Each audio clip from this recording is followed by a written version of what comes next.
Hello everyone, it's Emma and welcome back to my channel. Today I wanted to talk about 21 ways that you can live zero waste in 2021. So cute. The best part about this video is that the majority of these things are free, whether that be in time or money or both. If you're new here to my channel, you'll know that that is a big premise around my channel, is to make zero waste free, easy, and fun for everyone. So that is what I really want to focus on too in this video, so that way you can implement some of these into your sustainable zero waste goals for the new year. You don't necessarily have to make these like New Year's resolutions, but just maybe things that you want to think about throughout the year as you continue on your zero waste journey. Before we jump right in, I just want to let you know that I might talk a little bit too fast for you. And if that's the case, there are two things you can do to help you. You can actually follow along with the script linked down below, or you can change the speed of this video using the gear icon right down here. One last thing, these are in no particular order of importance. You can pick and choose whichever ones you think you can implement, whichever ones are easiest to you, whichever ones are most available and accessible to you. Pick those first. And heck, if you can implement all 21 of these, that's awesome as well. With all that out of the way, I think we can go ahead and jump right in. Pretty quick intro today. The first tip I have for you today is to carpool. This is super simple, whether that's carpooling to work, carpooling to school, carpooling on a trip. And if that doesn't work for you, find other modes of transportation like public transportation, walking, biking, something other than taking your own personal car with just you in it every single day. And again, you don't have to start taking public transportation or riding your bike every single day. That is a lot to ask, but start with baby steps. Start maybe riding your bike once a week, riding your bike once a month, taking the train once a week, something like that. And then maybe eventually you'll get so used to it, you'll actually start to like it more, that might become your new habit and you'll ditch your car altogether. The second one is to get more involved politically. I'm not saying like run for office, but even just on a small level, get more involved politically. And that can look different for everyone, but at a bare minimum, research candidates thoroughly and vote in elections of all different levels. But to take it a step further, you can go to rallies, safely of course, we're still in a pandemic after all. Host an online rally, you can educate others, you can go to town halls, you can write to your local elected officials, your state elected officials, telling them about changes you would like to see and be made. And those are just a few small steps that you can take to be politically active in your area. There are a list of others as well. So get creative in that category and try to get more involved in your political community. Next is to start growing your food to some extent. Just start small. A few years ago, I just started by like regrowing my own basil in water and regrowing my own green onions in water. After that, it is extended, and I've tried growing my own bell peppers and tomatoes and a few other odds and ends on my balcony. But you can also do things like grow a small herb garden in your kitchen. And if you have the space to grow an actual garden in the ground, take advantage of that, because growing your own food will save you a lot of money, it will save a lot of emissions, and it will save a lot of packaging. So it's really beneficial for the planet as well as your own health. The next tip I have is to learn how to mend. Mending is such an important skill for everyone. It's not just a woman's skill or a wife's skill, it's a skill for everyone of all ages and all genders. So yes, you can learn how to mend using a sewing machine, but you can even learn the basics of mending with just a needle and thread in your hand. And you can learn how to mend simply just by watching YouTube tutorials, but you could even take a class, you can ask a friend to teach you. There are a lot of ways to learn.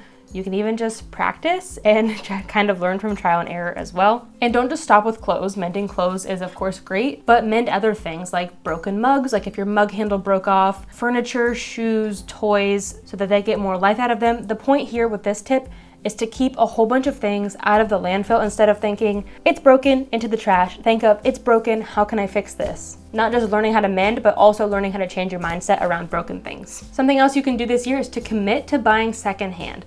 Maybe not only buying secondhand, because I gotta admit we do buy a few things brand new here and there, but try to commit to thinking about making secondhand your first option. If you can't find it secondhand, then go brand new. Next week, you can actually catch my video about my favorite secondhand items. Maybe that will give you some inspiration, because some of my absolute favorite cherished items in my home, in my life, are secondhand. And so many other things in my life are secondhand, whether they be my absolute favorite items or just items I use every single day.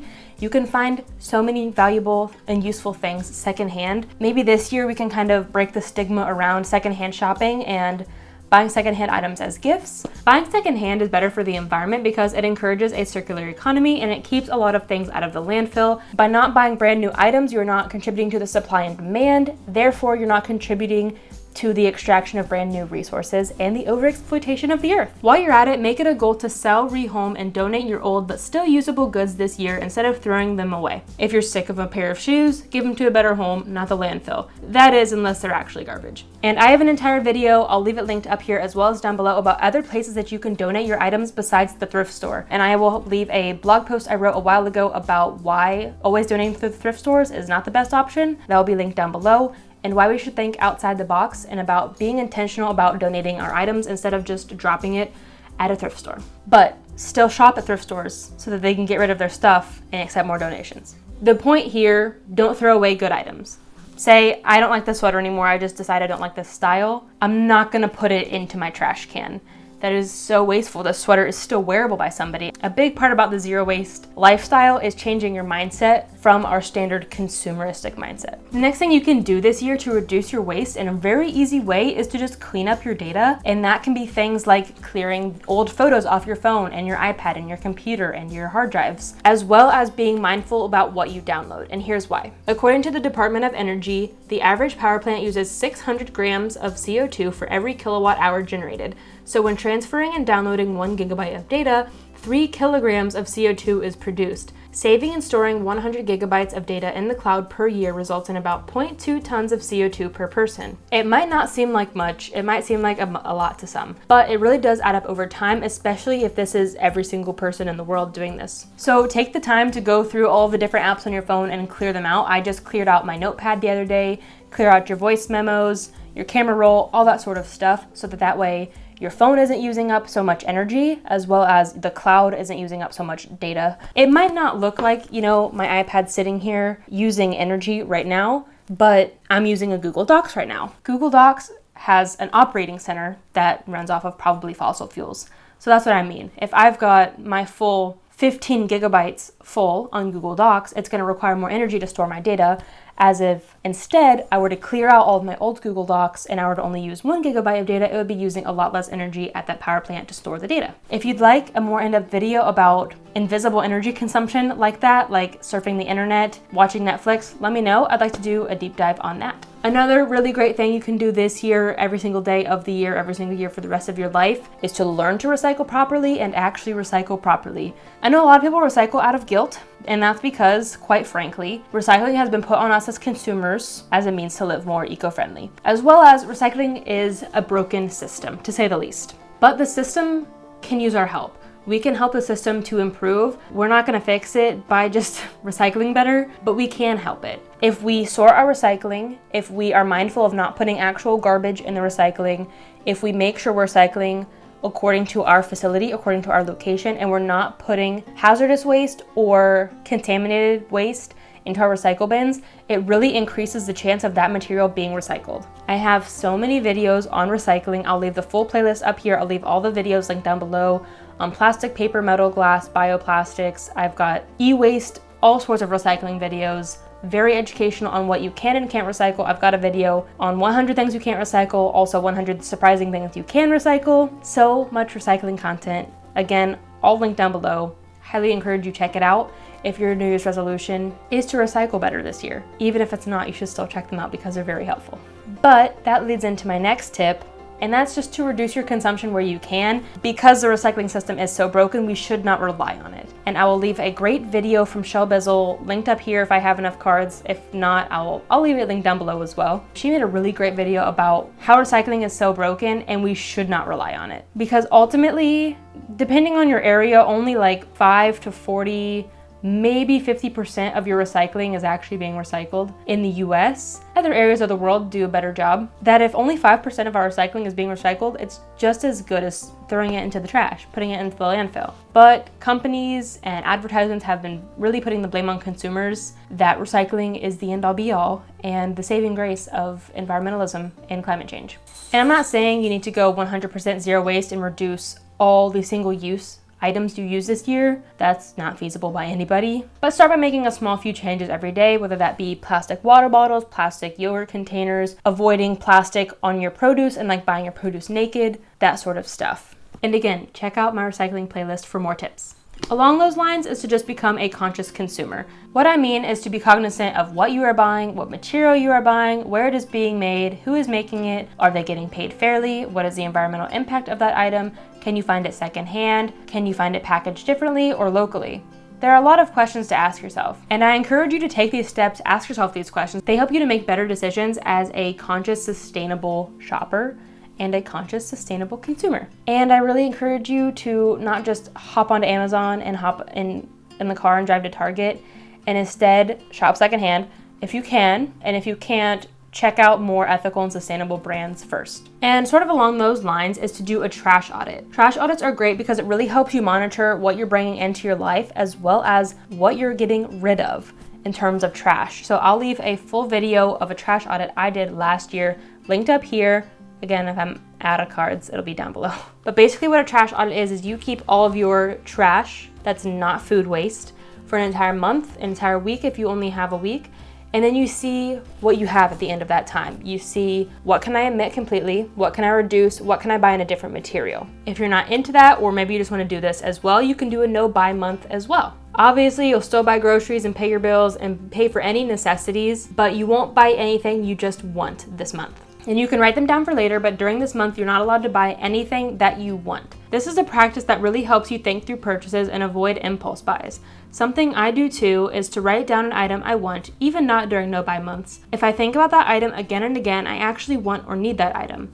If I never think about it again, it was an impulse and it was a good thing I didn't buy it. Something else you can do this year to become more green is to switch to a green energy provider. Chances are your energy is probably a coal-based company, and that's not your fault. That's probably just what your housing agency signed you on to because it might be the cheapest, it might get them the most benefits, it might just be the most common in your area. There are a few things that might go into it, but if you have the choice, see if you can switch to a green energy provider. I know back in my hometown, we didn't have the choice. We had one energy provider. That's probably the case in small towns. You don't have the option.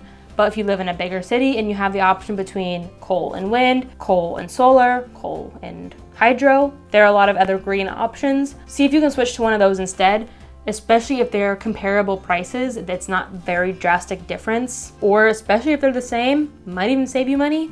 Definitely at least check it out. And while you're at it, go ahead and switch banks too. You might be wondering why. And I learned a lot about this from my friend Sarah over on Instagram. She really inspired me to look into this myself and talk about it here and inspire you guys to do this year as well. And that is because most big banks in the US and in the rest of the world invest our money into oil and coal. So if you don't really know how banks work, they're borrowing your money pretty much. If I were to put $100 into the bank, you grow interest. So over time, if I get 1% interest over a year, I'll end up with $101. But while they're borrowing my $100, they're investing it, probably in oil or coal. This is most big banks as well, not all banks. So do some research, see where your bank is investing your money.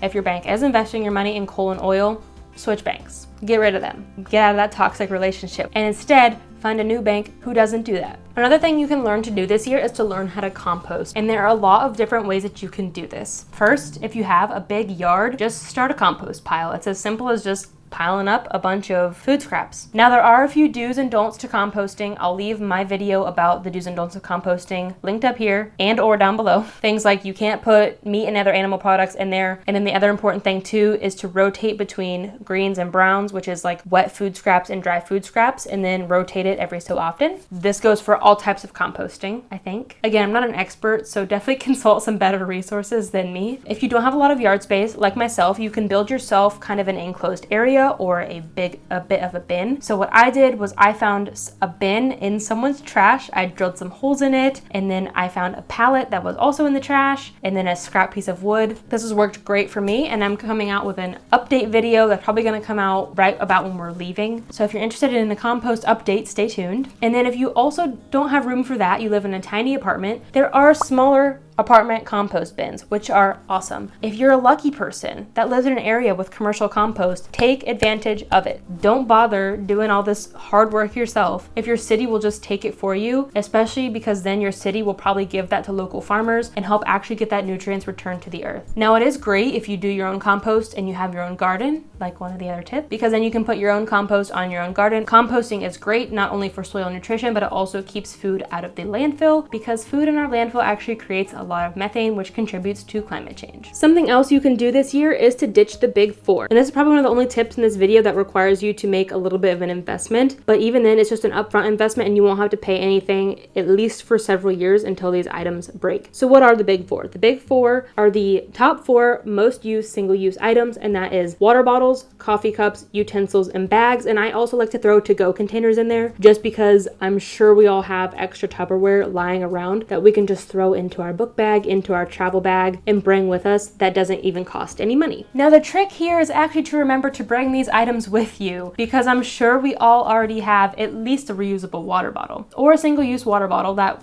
we can just keep reusing over and over again. We all probably already have an extra pair of silverware lying around, but we probably don't remember to bring them with us that often. So make that your 2021 goal, to actually bring this stuff with you in your purse, in your book bag, when you're traveling to work, to school, all that good stuff. I always keep that stuff in my car so that way if I'm at a restaurant, at school, I can just quick run out to my car if I need it and bring it inside. The next tip is to shop more locally this year. And this can be for all sorts of things, but I want to specifically focus on food. Especially living over here, I've noticed this. Our grocery store on base gets a lot of our produce from the US or from South America, but our grocery stores off base, the majority of their produce comes from within Japan. So that's why we try to shop off base. At least that's what we really tried to start doing in 2020, because that stuff has a lower carbon footprint because it doesn't have to be shipped as far throughout the rest of the world. This probably also means eating more in season as well. For example, May through July here is mango season. So we eat a lot of like mangoes and other fresh fruit in the summer because that's when fruit season is. We don't eat as much fresh fruit in the winter because that's not when fresh fruit season is. If we want fresh fruit, it's getting shipped from Australia or South America with a very high carbon footprint. In the winter, it's pumpkin season and like lettuce. A lot of leafy greens are in season in the winter, so we eat a lot more of those. And then unfortunately, we don't get to eat as much of those in the summer, but that's just the case. But that can be a lot of fun,